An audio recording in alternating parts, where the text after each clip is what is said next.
So often the stories we report on from this part of the world are grim. This is not one of them. This is a fascinating story where history, faith, and archaeology all intersect.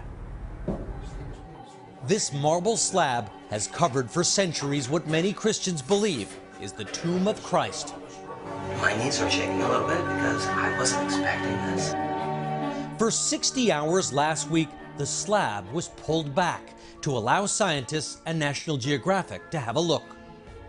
The inside of the tomb, where many believe Jesus was resurrected, has never been filmed.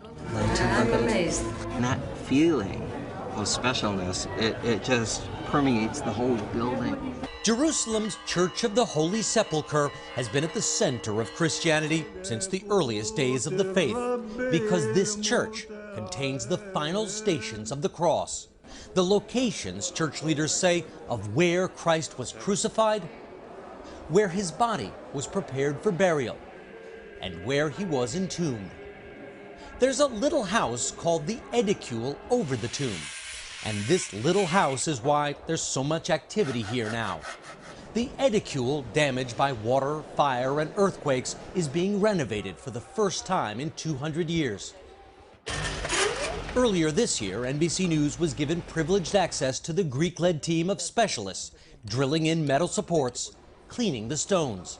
After, you're looking exactly the same, of course, without any deformation, any cracks, any damage. So no? it'll be more solid inside, but it'll look the same. Yes, yes, exactly. They're fixing the little house and took a peek to see what's left under the slab covering the tomb inside. The slab of marble on the top of what's believed to be Jesus' tomb has just been removed, and archaeologists are now analysing what's underneath it.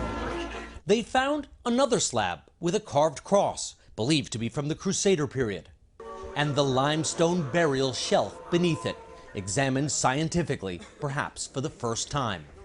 That's the goal for this week, to say, this is it. This is the GPS point that was first found in the 3rd century AD. I mean, that's the weight of history in your hands.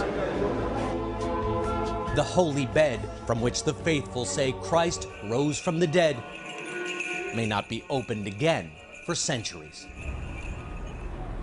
The Church of the Holy Sepulchre has long played a central role in history. Wars have been fought over it. The Crusades were launched in its name. And even today, it's still making headlines. Matt, Savannah, back to you. Matt, you were right. That is fascinating, Richard. Thank you very much. Hello, Today fans. Thanks for checking out our YouTube channel. Subscribe by clicking that button down there and click on any of the videos over here to watch the latest interviews, show highlights, and digital exclusives.